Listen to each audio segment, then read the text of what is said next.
Welcome to our deep dive into Neoplatonism. More specifically, how it evolved. We're diving into an academic article that compares Porphyry and Iamblichus. Now, they were both early Neoplatonists and both followers of Plotinus who, as you might know, founded Neoplatonism. But Yeah. they differ in some pretty interesting ways, especially when it comes to, well, magic and theurgy. And by exploring these differences, well, we're hoping to offer some valuable insight into how Neoplatonic thought developed and what impact it left. So one of the big things that Neoplatonists wrestled with was trying to explain the relationship between like all the stuff that exists, right? All the multiplicity of existence and that single ultimate source or principle. So, how do we get from this one source to like all the incredible diversity we see in the world? Now, Porphyry was a student of Plotinus, and he really focused on preserving and transmitting his teacher's ideas. He organized and published Plotinus's Enneads, which is, a collection of writings. But here's the ironic part. A lot of Porphyry's own philosophical writings, they were lost. They were seen as controversial, especially his critiques of Christianity. So we know a lot about Porphyry, but not a ton directly from him. Anyway, Porphyry, he was super interested in this idea of bridging the gap between Plato's theory of forms, which says that forms exist outside the mind, and Aristotle's view that they're like mental concepts. It's like he was trying to find a way to bring these two seemingly opposing ideas together. And one way he did this was through his tree of Porphyry. It's this hierarchical structure that tries to show the relationship between all these different categories of being like a family tree for, well, existence. It traces how everything is connected from the most basic substances all the way up to the singular source. And this tree, it had a huge impact on later thinkers like Proclus. It became a super important tool for trying to understand like how the universe is organized. Porphyry's ideas about these categories even influenced medieval philosophy, which is pretty wild considering he lived centuries earlier. Now, while Porphyry was all about refining and preserving Plotinus's ideas, Iamblichus, who was a student of Porphyry, took Neoplatonism in a different direction, more mystical and theurgical. So Porphyry, he really emphasized philosophical reasoning, right? But Iamblichus believed that to ascend spiritually, you needed theurgy. Those rituals aimed at uniting with the divine. He felt that experiencing the divine was more important than just, thinking about it. Iamblichus actually expanded Plotinus' system a lot. Like imagine Plotinus had these three hypostases, the one, the intellect, and the soul. Iamblichus came along and added all these levels of gods and units, even incorporating ideas from Egyptian and Chaldean mystery traditions. It was a pretty bold move. But not everyone was on board with Iamblichus' ideas. Some contemporaries, even Porphyry, felt that he'd strayed too far from philosophy by focusing so much on theurgy. However, regardless of the criticism, Iamblichus' ideas had a massive impact on how Neoplatonism developed. His system, which blended philosophy, theurgy, and those esoteric elements, became really influential, especially in late antiquity and the Middle Ages. Thinkers like Proclus were heavily influenced by Iamblichus' system. So we have these two guys, Porphyry and Iamblichus, who offered really different ways of understanding Neoplatonism. One of the key differences was in how they viewed traditional Greek religion. Porphyry, he was more cautious about bringing traditional Greek religion into his Neoplatonic system. He really focused on philosophical reasoning to try and understand reality and the one. But Iamblichus, well, he was all about theurgy. He embraced it, along with this complex hierarchy of gods, and he drew from Egyptian and Chaldean traditions as well. He believed that engaging with these gods through specific rituals and practices was essential for spiritual progress. And this difference really reflects a tension within Neoplatonism about how to balance philosophy, the rigorous kind, with religious practice and those mystical experiences. And it's a question that people are still debating, even today. And even though the Neoplatonic school is thought of as the final stage of Hellenistic philosophy, it was surprisingly diverse, especially in its theoretical and practical approaches. And this raises a question, like how conceptually unified were all these different trends within Neoplatonism? It's a question that scholars are still grappling with today, especially when you look at the different interpretations of, well, basic Neoplatonic concepts, like the hierarchy of beings. Like how do you explain the relationship between all that multiplicity and that ultimate source? Both Porphyry and Iamblichus, they tackled this issue of how to relate all those pluralities and partial entities to a single principle. But they did it in different ways. Their explanations about those levels of existence and how they're all connected, well, they differ quite a bit. Porphyry, as we've talked about, stuck with the structure of Plotinus's ontology. He stayed true to those three fundamental hypostases, the one, the intellect, and the soul. Although he did make some adjustments here and there, to try and to try and refine and clarify Plotinus's ideas. But Iamblichus, he went further. He wasn't satisfied with just those three hypostases, so he introduced all these other levels of gods and units. His system was much more complex and elaborate. Iamblichus's expansion of this hierarchy really shows how much he emphasized theology. He believed that to ascend spiritually, you needed to navigate all these different levels of being. So their different approaches really highlight a pretty big shift in how Neoplatonism was understood and practiced. Porphyry was all about philosophical reasoning and contemplation. That was the path of the divine for him. But Iamblichus, he promoted a much more active approach, one that involved rituals, symbols, and engaging with this whole hierarchy of spiritual beings.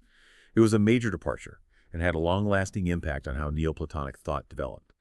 Now let's look at how those differences in their ontologies actually manifested in their philosophies. One area where they diverged was in how they understood the concrete reality of objects and entities, the stuff we see and interact with. This gets at that age-old philosophical question, is reality subjective? Does it only exist in our minds? Or is it objective, existing out there independently? For Porphyry, the answer was found in how he interpreted Plato's theory of forms. He believed the forms were, objective and external. They were like the blueprint for the world. But he also saw the value in Aristotle's view that forms are mental concepts.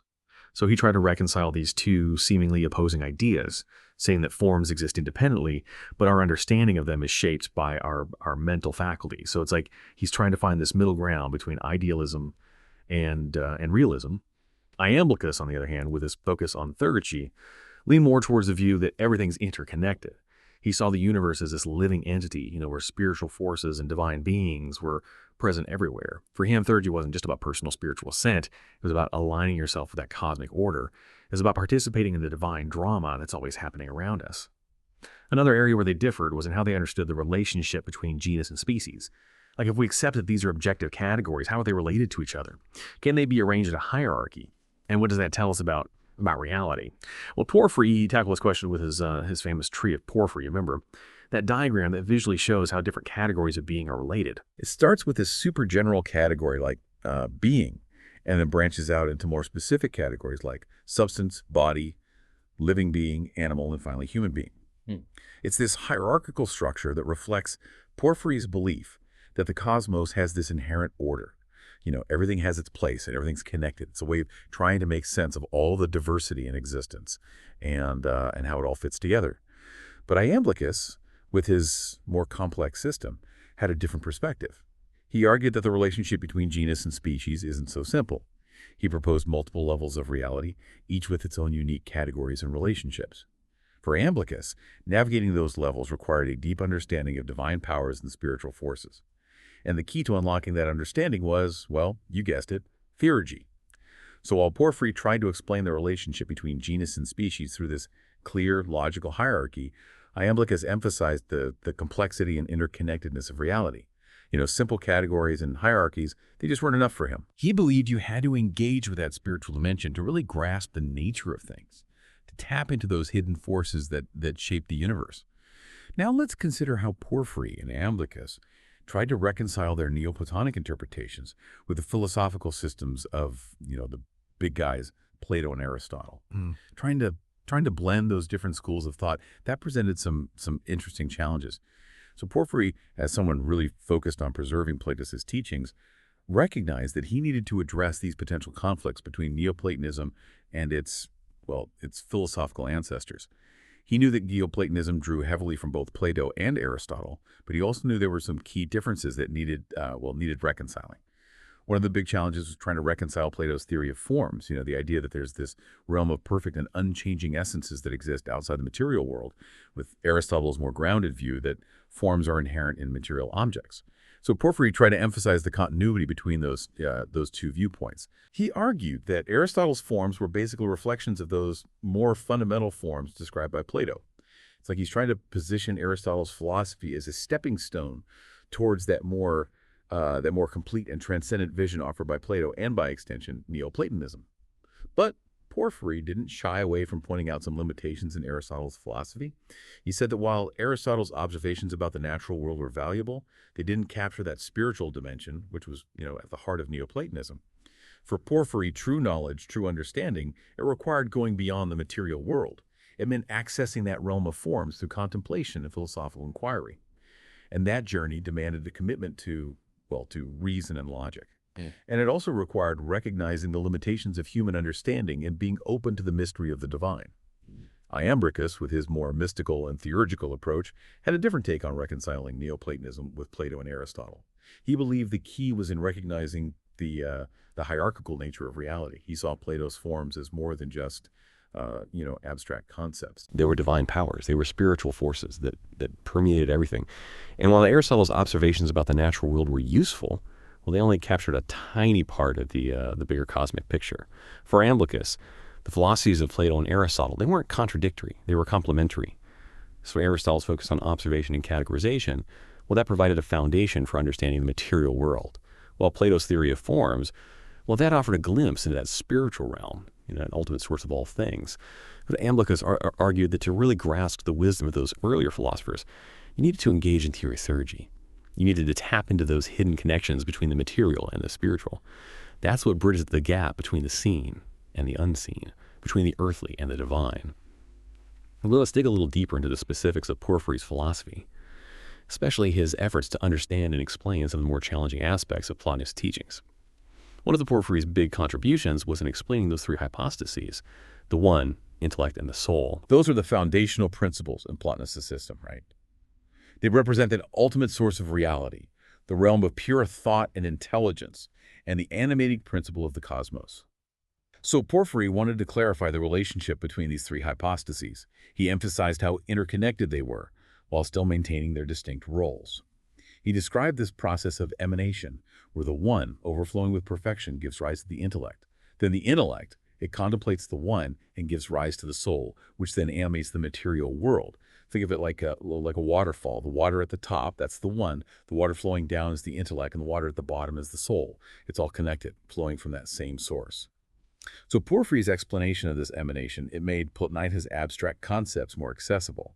He provided this framework for understanding how that one, that ultimate source, could give rise to all the diversity in the cosmos, but without diminishing its unity and perfection.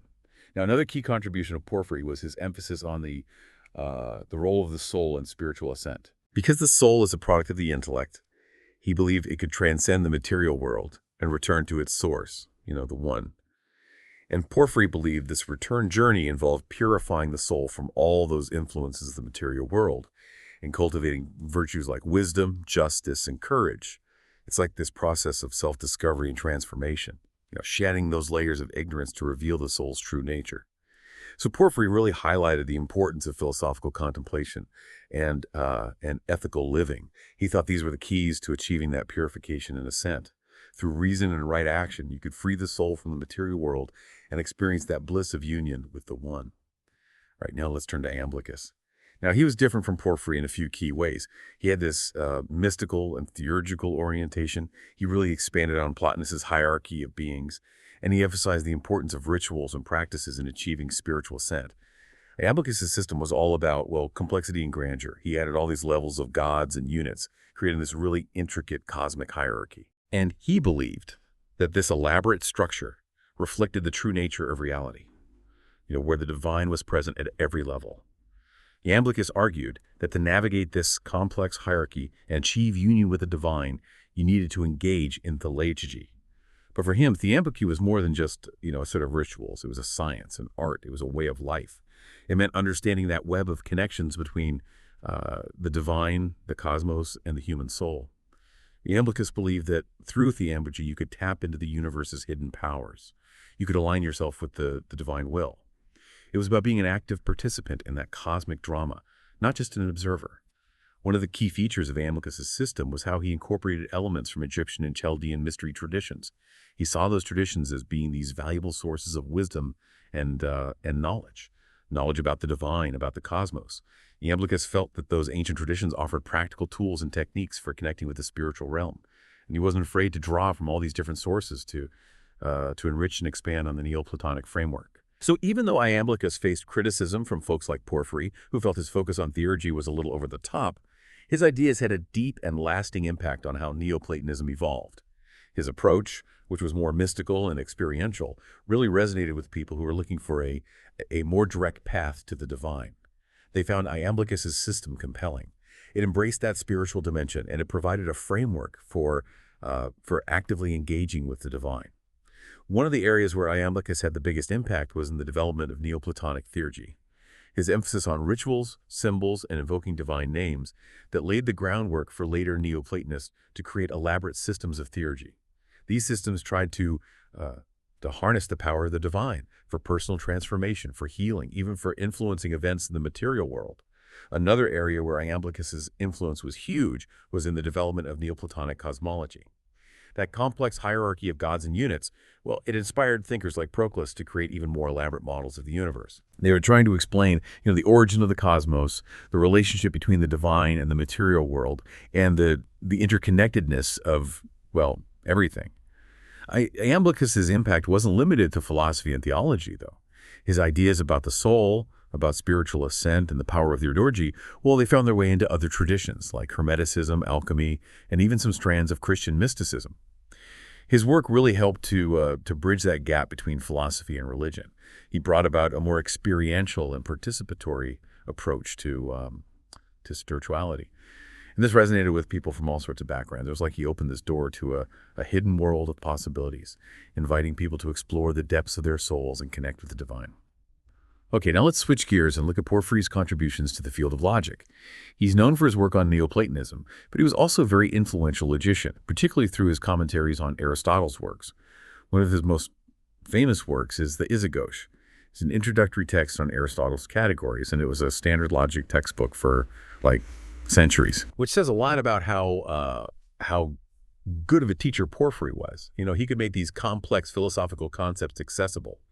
In the Isagoge, Porphyry addressed those fundamental questions of logic and categorization, things like the nature of genus, species, difference, property, and accident. Those 5 concepts, known as the 5 predicables, form the basis of Aristotelian logic. They were super important in understanding how we classify the world. So Porphyry's explanations of those concepts really helped to clarify and systematize Aristotle's logical system. He provided all these examples and illustrations, making it easier to understand even for beginners. He showed how those weren't just theoretical concepts, but actually practical tools that you could use to understand the world. Another important thing that Porphyry contributed was his emphasis on the relationship between language and thought. He understood that the way we use language can really shape how we see reality. He stressed being precise and clear in our word usage. And this is especially relevant when it came to philosophical debates. Misusing words could lead to confusion. So he advocated for this rigorous approach to language, where you define terms carefully and use them consistently. Now, let's dig into Porphyry's exploration of the relationship between universals and particulars. This was a big debate back in the day. Plato argued for the existence of universals as separate and eternal forms, while Aristotle saw universals as inherent in specific things. So Porphyry, as a Neoplatonist, he naturally leaned towards Plato's view of forms, but he also saw the value in Aristotle's emphasis on the particulars. So, what did he do? He tried to reconcile them, of course. He suggested that universals exist both as forms, but also as immanent principles within particular things. It's like he's trying to bridge the gap between two of the most influential thinkers in Western history. And his exploration of this issue highlights how tricky it is to understand the relationship between the abstract and the concrete, the universal and the particular. These are questions that are still being debated in philosophy today. And Porphyry's work on logic went beyond just his commentaries on Aristotle. He wrote his own original stuff too. Like a whole treatise on syllogisms. Those are a key element of Aristotelian logic. His work on syllogisms helped make the structure and validity of these logical arguments clear. He provided tons of examples and exercises to help students really master the art of syllogistic reasoning. And that was a highly valued skill in ancient education, and it remained a cornerstone of logical training for centuries. Okay, let's shift our focus back to Iamblichus and explore how his more mystical and theurgical approach influenced his take on the role of logic within the Neoplatonic system. Iamblichus, he saw logic as more than just a tool for reasoning about the material world. He believed it was a way to access those higher levels of reality, to understand the the divine mind. For Iamblichus, logic was a sacred science. It was about lining your thinking with the cosmic order. It was about participating in that eternal dance of the divine intellect. One of the things that really characterized Iamblichus's approach to logic was his emphasis on symbolic language and an analogy. He believed that everyday language just wasn't enough to express the complexity and the subtleties of the divine realm. So he turned to these symbols and these analogies. They could convey those deeper truths. But for Iamblichus, symbols weren't just arbitrary signs. They were living expressions of divine powers and those cosmic principles. By contemplating these symbols and understanding their deeper meanings, you could gain insights into the hidden structure of reality. And analogies, well, they're more than just literary devices for Iamblichus. They were powerful tools for understanding how different levels of reality were related. Drawing analogies between the material world and the divine realm, well, that allowed you to glimpse the divine nature and how it relates to the cosmos. And let's not forget Iamblichus' views on the role of mathematics. He was steeped in those Pythagorean traditions, so he believed that math held the key to unlocking the universe's secrets and understanding the divine mind. For Iamblichus, numbers weren't just abstract quantities. They were the building blocks of reality. They represented those fundamental principles and archetypes that shape the cosmos. So studying mathematics, well, that gave you insights into the divine plan. It helped you understand the harmonious structure of the universe. A really important concept in Iamblichus's mathematical philosophy was the monad. It's that ultimate source and principle of all things. He saw the monad as the unity that underlies all the multiplicity. It's the point from which all numbers and all things emanate. Now, Iamblichus believed that the monad was beyond description, beyond definition, but you could approach it through math, specifically by contemplating the properties and the relationships of numbers. So for him, mathematics, it was this spiritual discipline. It was a way to purify the mind and elevate the soul to a higher level of understanding. Contemplating those eternal truths of mathematics could free you from the limitations of the material world and allow you to experience the bliss of union with the divine. And Iamblichus's emphasis on the spiritual significance of mathematics really had a profound impact on later Neoplatonic thought. Thinkers like Proclus, they were heavily influenced by Iamblichus's ideas, and they developed these elaborate systems of mathematical symbolism and cosmology. They were trying to map the universe and understand its divine origins through the language of numbers. Let's consider how Porphyry and Iamblichus viewed the relationship between philosophy and religion. As Neoplatonists, they both believed that philosophy was a path to spiritual enlightenment.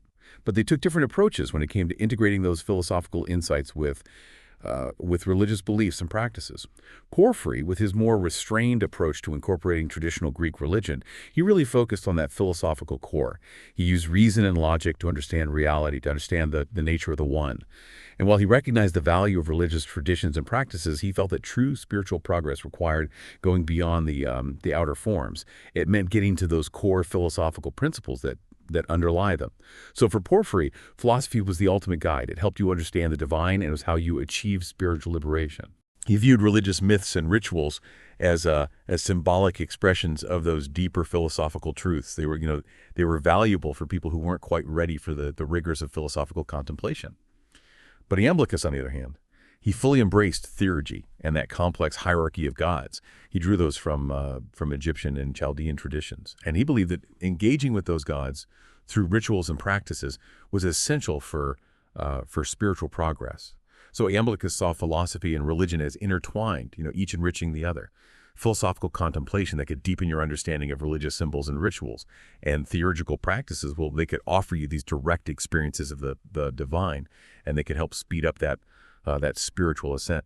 So for Iamblichus, it wasn't about choosing between philosophy and religion. It was about finding this harmonious synthesis, about integrating the best of both worlds. And he believed that this integrated approach, well, that was the most complete and effective path to spiritual enlightenment and union with the divine. Now let's look more closely at how Iamblichus integrated those elements of traditional Greek religion into his Neoplatonic system. He didn't just see the Greek gods as mythological figures. He saw them as expressions of divine powers and cosmic principles. So each god represented a particular aspect of the divine. It was like a facet of the one that was manifested in the cosmos. Understanding the nature and function of these gods could give you insights into how the universe was structured, and how it worked. And he didn't think that those traditional Greek myths were just stories. He felt they held these profound truths about the divine and its relationship to humanity. So he interpreted the myth allegorically, trying to uncover those hidden meanings, those spiritual teachings within them. And he saw those traditional Greek rituals as more than just outward forms of worship. He saw them as powerful tools for connecting with the divine and aligning yourself with that cosmic order. When you perform the rituals correctly, Iamblichus believed, well, you could invoke the presence of the gods, tap into their powers, and receive their blessings. Integrating traditional Greek religion into his Neoplatonic system was a pretty bold move by Iamblichus. It helped to bridge that gap between philosophy and religion, and it created a more accessible path to spirituality, especially for those who were drawn to the richness and symbolism of that Greek tradition. It's like he breathed new life into those ancient myths and rituals, revealing their hidden depths and transforming them into tools for spiritual transformation. Now let's go back to Porphyry and explore how his commentaries on Aristotle played a key role in transmitting Aristotelian logic to later thinkers. Those commentaries, particularly the Sagos, they became the standard logic textbooks. And that really shaped how logic was taught and studied for centuries. His clear explanations of Aristotle's principles, all those examples and exercises, well, they made logic accessible. It wasn't just for specialized philosophers anymore. It became a tool for anyone who wanted to improve their reasoning skills. And his commentaries helped preserve Aristotle's logical system. It meant that it wasn't lost during that tumultuous period of late antiquity. And that transmission was super important because, well, Christianity was on the rise, and Aristotelian logic became really important for Christian theologians, for developing their doctrines and engaging in those theological debates. Porphyry's work even influenced the development of scholasticism, which was that dominant philosophical system of the Middle Ages. Scholastic thinkers like Thomas Aquinas, they really relied on Aristotle's logic as interpreted by Porphyry. They used it to try and systematize Christian theology and reconcile faith and reason. Porphyry's influence went beyond the West, though. His commentaries on Aristotle were translated into Arabic, and they became influential in Islamic philosophy as well. Thinkers like Avicenna and Averroes, they really engaged with Porphyry's work, integrating that Aristotelian logic into their own systems. But Porphyry's contributions to logic weren't just about preserving Aristotle's ideas. He made his own original contributions to the field. He clarified certain concepts and developed new logical techniques. His work on modal logic was particularly influential. That's the stuff that explores possibility, necessity, and contingency. And his insights helped lay the foundation for later developments in this field, influencing thinkers like Gottfried Wilhelm Leibniz, a key figure in modern logic.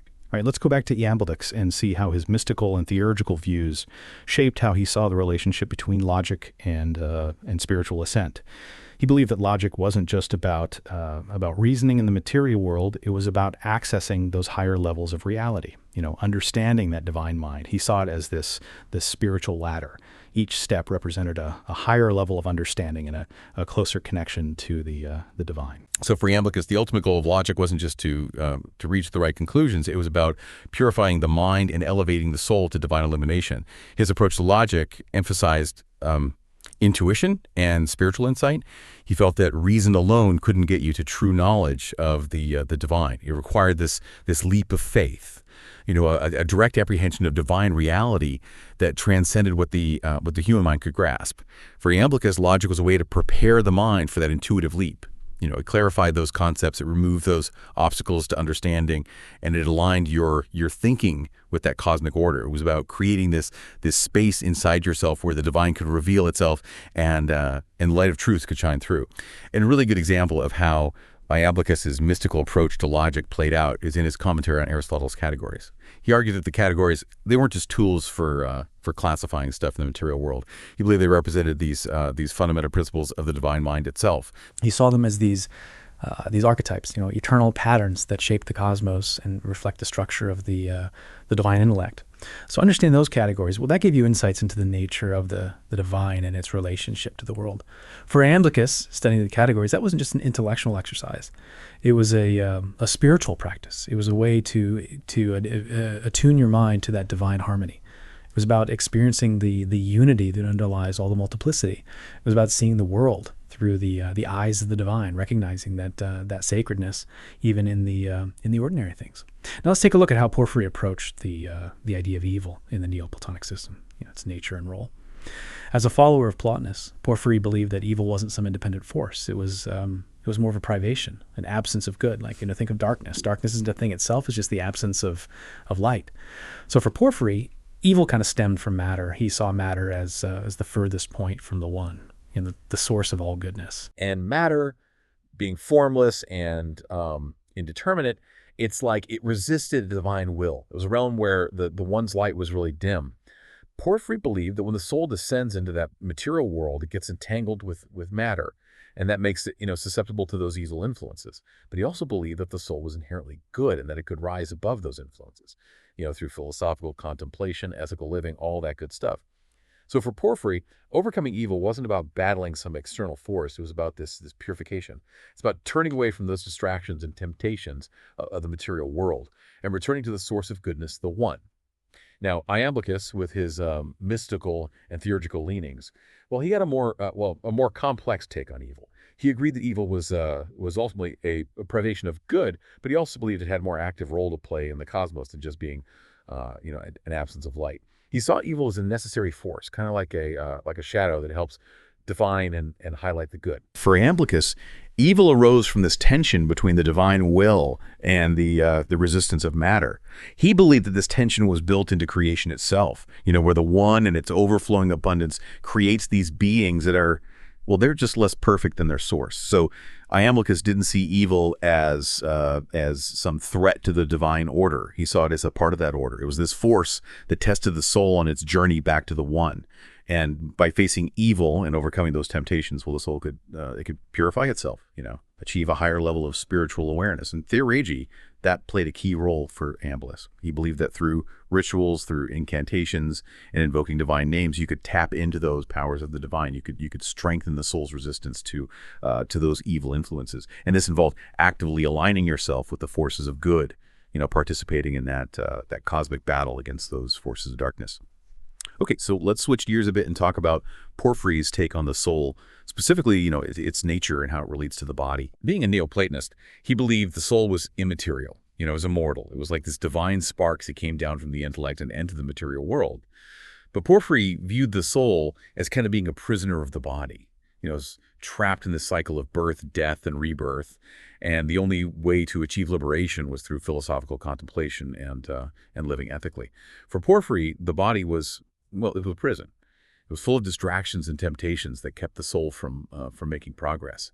So he emphasized asceticism, self-discipline. He felt these were important in freeing the soul from the limitations of the body. By minimizing those bodily desires and focusing on spiritual stuff, you could weaken the body's hold on the soul, allowing it to ascend to its true home, back in the intellect. His view of the soul and body really reflects a common theme in Neoplatonism, this tension between the material realm and the spiritual realm. For him, the soul journey was a struggle. It was about overcoming those limitations of the material world and achieving union with the one, that source of all goodness and perfection. All right, let's hear what Iamblichus has to say. I'm sure it's different. And he doesn't disappoint, does he? While he agreed with Porphyry that the soul was immaterial and immortal, he didn't see the body as a prison. Instead, he viewed it as this sacred temple, a vehicle for the soul on its journey. He believed that when you understand the body and you take care of it, it can become a really powerful tool for spiritual transformation. And that physical world, it wasn't just illusion and temptation, it was a manifestation of the divine. It was a reflection of the beauty and harmony of the cosmos. So for Iamblichus, spiritual progress wasn't about, rejecting the body. It was about integrating it into your spiritual practices. He emphasized rituals, purification practices, and cultivating virtues that would bring the soul and the body into harmony, creating this balance, this alignment with the divine. So it's a much more positive and holistic view of the human experience. He embraced the physical world as a sacred space. It's where spiritual growth and transformation could take place. The body was like this bridge between the material and spiritual realms, a way to connect with the divine through the senses, a way to experience the sacredness of everyday life. Now, let's talk about something a bit more well, a bit more controversial. Let's talk about Porphyry's engagement with Christianity. It was a new religion back then, and it was spreading quickly. This part of Porphyry's work was, well, pretty controversial, and it contributed to the loss of many of his writings.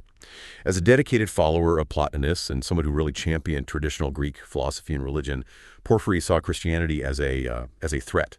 He felt it threatened that intellectual and spiritual heritage of Greece. He considered Christian doctrines irrational and superstitious. He thought they lacked that philosophical rigor and spiritual depth of Neoplatonism. He was especially critical of that Christian idea of a personal God who intervened in human affairs. He couldn't reconcile that with the Neoplatonic concept of the one, that ultimate source of reality, the one that's beyond any description or definition and doesn't engage with humans personally.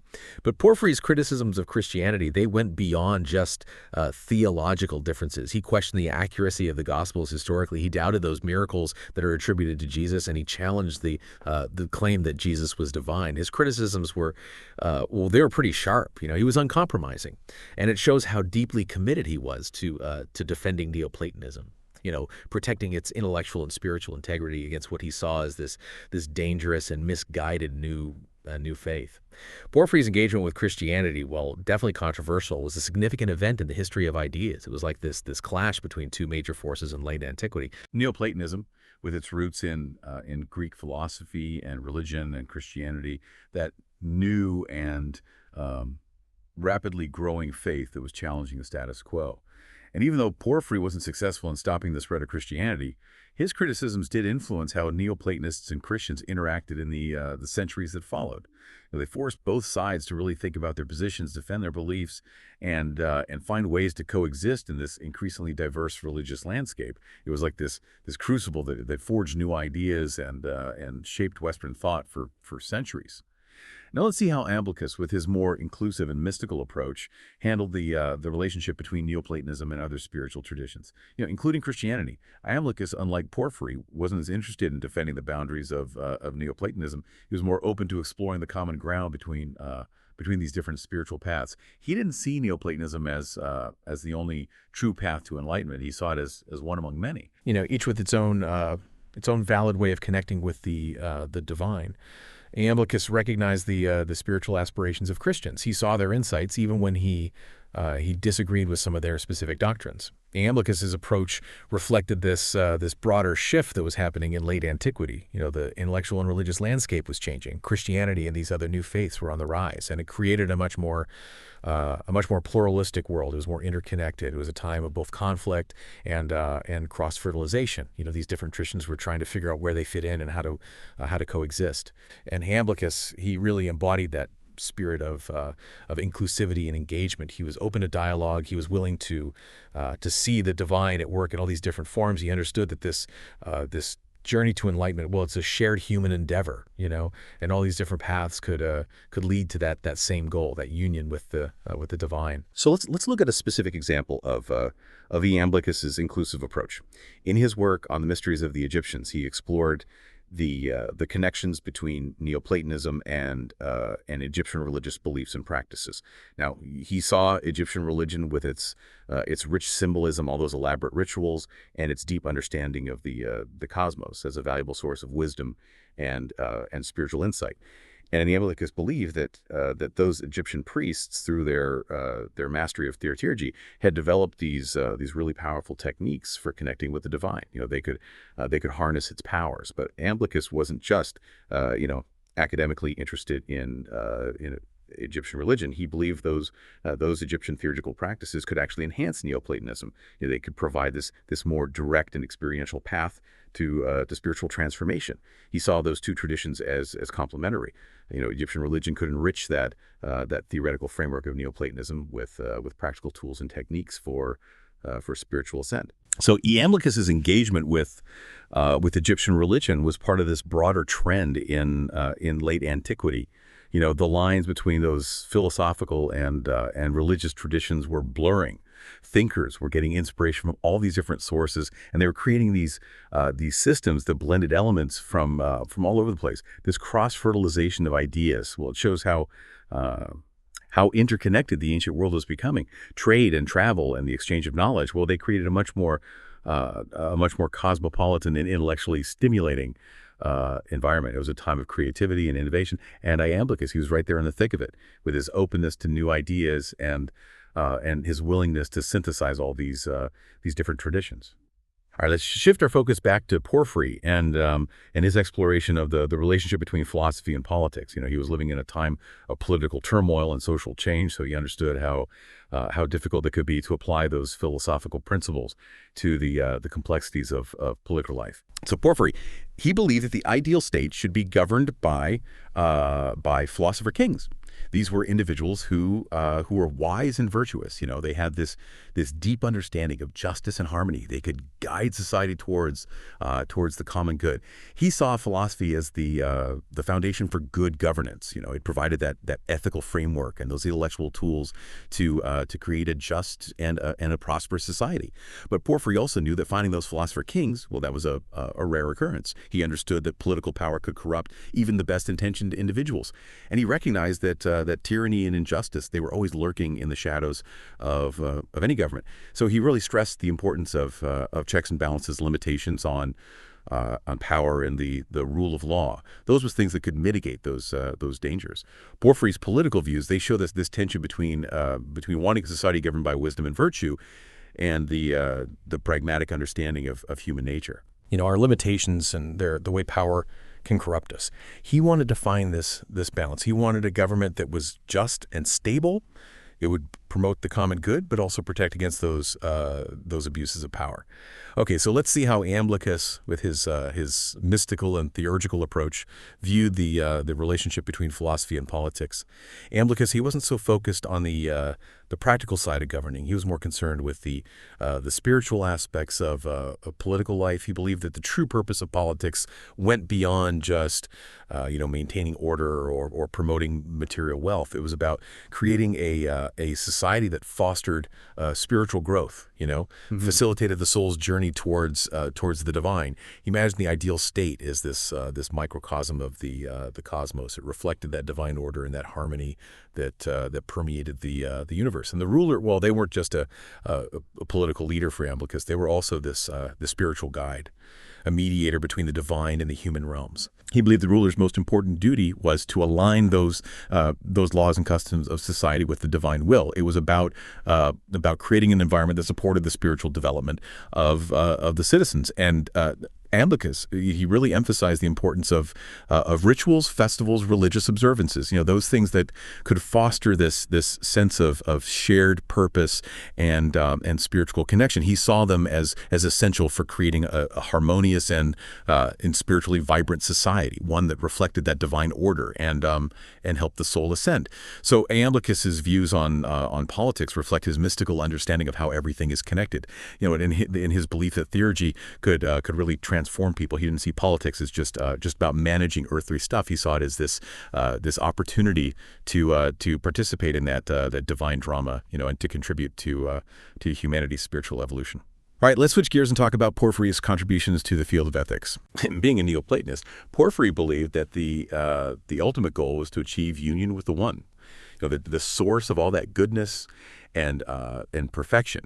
And ethics, well, that was the practical guide to achieving that goal. It provided those principles and practices for cultivating virtues, for purifying the soul, for aligning yourself with that divine will. His ethical system had its roots in this idea of virtue ethics. That's all about developing those good character traits like wisdom, justice, courage, and temperance.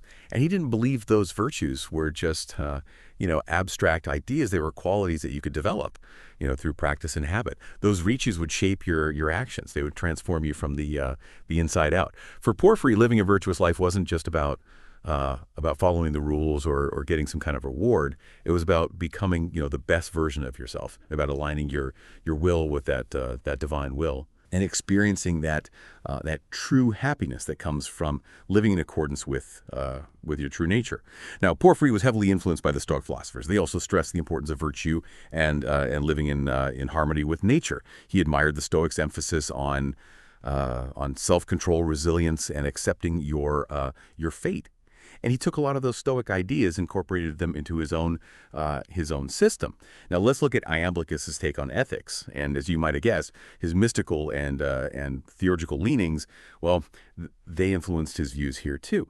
So Iamblichus, he wasn't so focused on developing individual virtues. He was more concerned with the soul's relationship with the divine and its journey towards liberation. Iamblichus believed that true ethical behavior, well, it just naturally flowed from having a deep connection with the divine, that state of alignment with the cosmic order and the divine will and theurgy. That was how you achieve this connection for him. It provided the tools, the techniques, to purify the soul, awaken that spiritual awareness, and experience the transformative power of the divine. So ethical living, it wasn't about following some external rules. It was about aligning your inner self with that divine harmony. It was about letting the one's light shine through your thoughts, your words, and your actions. It was about becoming this vessel for the divine, a channel for its grace and power. So Iamblichus' focus on that transformative power of theurgy and that connection with the divine, well, they reflect his mystical understanding of what it means to be human. He saw this journey of the soul as a process of awakening. It was a gradual unfolding of that inherent divinity within us, guided and empowered by the grace of the one. Okay, let's explore something a little different. Let's talk about Porphyry's contributions to aesthetics. As a Neoplatonist who was deeply aware of the beauty and the harmony of the cosmos, Porphyry saw aesthetics as more than just studying art and beauty. He saw it as this path, the spiritual insight. It was a way to connect with the divine. So true beauty, well, it went beyond just pleasing forms or sensory experiences. It was a reflection of the divine itself. It was this manifestation of the one's perfection and radiance. So by contemplating beauty, whether you find it in nature, in art, or even in the human soul, well, you could transcend those limitations of the material world and get a glimpse of that divine realm. Now, Porphyry's aesthetics were really influenced by Plato's theory of forms, the idea that there's this realm of perfect and unchanging essences, including the form of beauty. He believed that everything beautiful in this material world participated in that eternal form, reflecting its perfection. And the artist, well, Porphyry saw them as this mediator, someone who could bridge that gap between the divine realm and the human realm. They could capture and convey that essence of beauty. He believed art had the power to inspire, to uplift, and to transform. It could connect people to a higher reality and awaken that longing for the divine. Now let's hear Iamblichus' take on aesthetics. As you might imagine, his approach was a bit less about contemplating external beauty and a bit more about experiencing it internally. That direct apprehension of the divine radiance by the soul. So for Iamblichus, true beauty wasn't found in the things we perceive. It was in the soul itself. And since the soul was a product of the intellect, well, it was inherently beautiful. It was luminous. So he saw the journey of the soul as this process of rediscovering that inner beauty. Shedding those layers of ignorance and illusion that were obscuring its true nature. And theurgy, that was key, of course, in awakening that inner beauty and connecting the soul to its divine source. Through rituals, incantations, invoking divine names, where you could purify the soul, you could elevate its consciousness, you could experience the transformative power of that divine light. Iamblichus's aesthetics, they really reflect his mystical understanding of the relationship between the soul and the divine. He didn't see beauty as something out there to be observed. He saw it as this inner quality, it was something to be cultivated and experienced, and it reflected the soul's inherent divinity and its connection to the source of all beauty and perfection. So let's look at Porphyry's contributions to religious studies. As a Neoplatonist living in a time of such religious diversity and cultural exchange, he was really interested in understanding all those different traditions that existed at the time. He wanted to see what they had in common, and he believed that even though those religions had all these differences on the surface, well, they were all expressions of the same underlying truth. They were all different paths leading to that same divine goal. He saw the diversity of religious beliefs and practices as this reflection of the many ways the one that ultimate source of reality manifests in the world. So Porphyry's approach to religious studies was it was comparative. He wanted to synthesize. He wanted to find those shared principles and that underlying unity beneath all those surface differences. And he was especially interested in the mystical and esoteric aspects of religion. He felt those held the key to understanding those deeper truths that transcended dogma and the limitations of rituals. Porphyry's work on religious studies shows this growing trend in late antiquity, towards to a religious syncretism. That's the blending of elements from various traditions. And this trend was fueled by the way the ancient world was becoming increasingly interconnected, with trade and travel and the exchange of ideas. It was a much more cosmopolitan world. It was intellectually stimulating. All right, now let's look at Iamblichus and how his mystical and theurgical approach influenced his take on religious studies. As you might imagine, his approach was a bit less about comparing and analyzing, and a bit more about the experiential and transformative dimensions of those religious practices. He believed that you couldn't really understand religion unless you experienced it directly, by practicing theurgy and cultivating spiritual awareness. For Iamblichus, those rituals, those symbols, the invocation of divine names, these were all powerful tools, for connecting with the divine and experiencing its transformative power. So Iamblichus's approach was deeply personal and experiential. He emphasized that inner transformation, the soul's journey. He didn't see studying different religions as just some intellectual thing. He saw it as this way to deepen your personal spiritual practice and to connect with the divine in a more meaningful way. So his emphasis on the power of the energy and personal experience, well, they reflect that mystical understanding he had of the relationship between the soul and the divine. He didn't see religious studies as some academic thing. He saw it as a path to spiritual enlightenment, a way to awaken the soul's inherent divinity, and experience that bliss of union with the One. Okay, so let's step back and consider how both Porphyry and Iamblichus, even with their different approaches, contributed to Neoplatonism. How they made it richer, more diverse, and it's a tradition that still intrigues and inspires people today. Porphyry, he was all about that philosophical rigor, that logical analysis, preserving Plotinus's teachings, and this helped to establish Neoplatonism as a coherent and intellectually sound philosophical system. His commentaries on Aristotle, particularly the Isago, they were key in making sure that Aristotelian logic was passed down to later thinkers. And this had a huge impact on Western philosophy and theology for centuries. And Porphyry's criticisms of Christianity, they might have been controversial, but they also forced both Neoplatonists and Christians to really clarify their positions and engage in some meaningful dialogue. His engagement with other religious traditions, like Egyptian religion, well, that reflects that trend in the ancient world towards interconnectedness and a growing interest in comparative religion. Now, Iamblichus, he was a bit more mystical. He was all about theurgy, and he really pushed the boundaries of Neoplatonism. He embraced those mystical and theurgical elements, and he stressed the importance of personal experience and spiritual transformation. That complex hierarchy of gods and units that he came up with, well, that inspired other Neoplatonists to develop these elaborate models of the cosmos. They were trying to map the universe and make sense of its divine origins. And Iamblichus's focus on theurgy and his belief in its power, well, that provided a foundation for the development of Neoplatonic theurgy. That's a whole system of rituals and practices aimed at connecting with the divine and achieving spiritual liberation. And his inclusive approach to other religious traditions like Christianity that reflected a growing trend towards syncretism in late antiquity. So even though they had their differences, but Porphyry and the Iamblichus contributed to Neoplatonism. They helped it evolve into this dynamic and multifaceted philosophical and spiritual tradition, and it kept evolving, kept adapting. In the centuries that followed it. It influenced thinkers from all sorts of backgrounds, and it really shaped Western thought. And those contrasting approaches, while they highlight this tension that's always existed within Neoplatonism, is that balance between intellectual rigor and spiritual practice, and mystical experience. And that's a question that anyone who's trying to reconcile their philosophical beliefs with their spiritual aspirations is going to grapple with.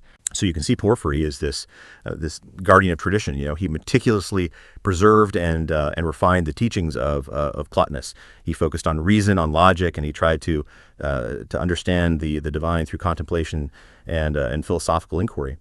Then you have Iamblichus. He's more of an innovator. He pushes the boundaries of Neoplatonism, embracing the mystical and the theurgical. He wants to experience the divine directly through those rituals and practices.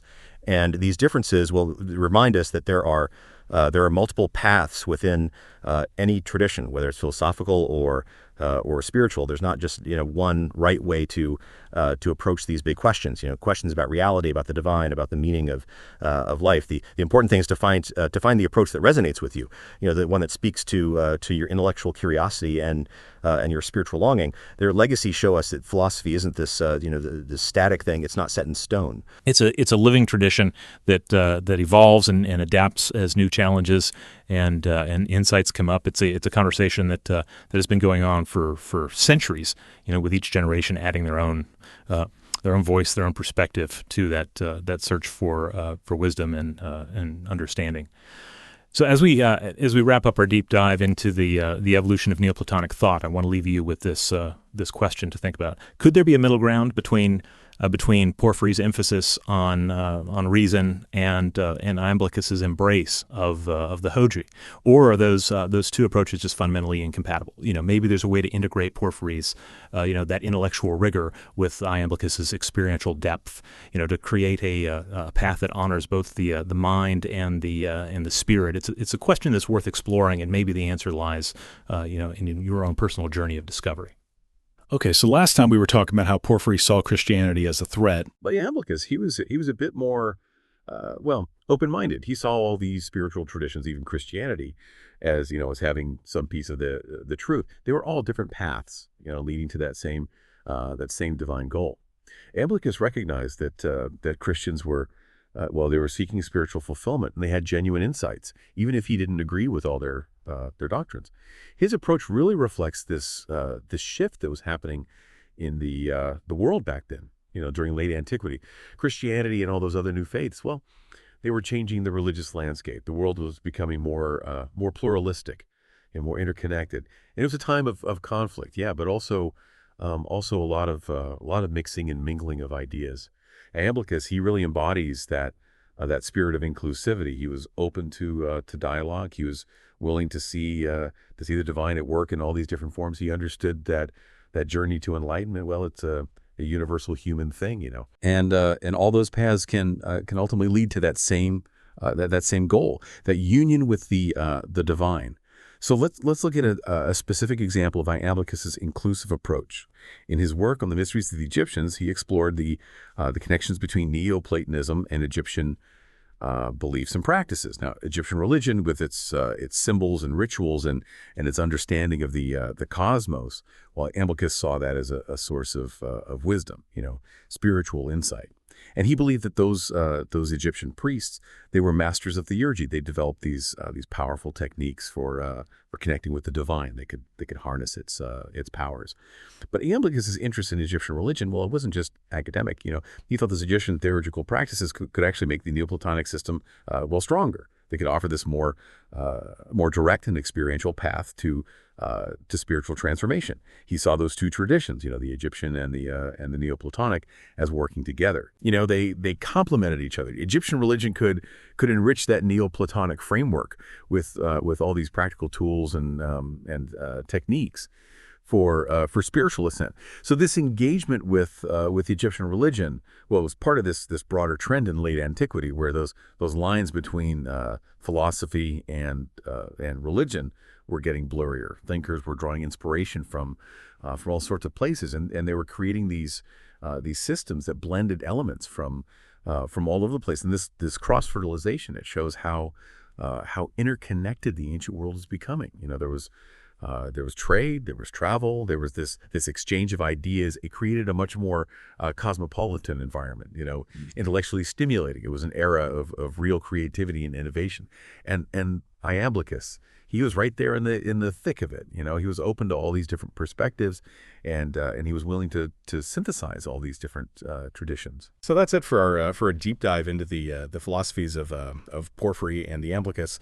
You know, they were both influential figures in the development of Neoplatonism, but they definitely had some pretty different approaches. Porphyry, he was all about preserving the philosophical core of Neoplatonism. He emphasized reason and logic as the path to understanding the divine.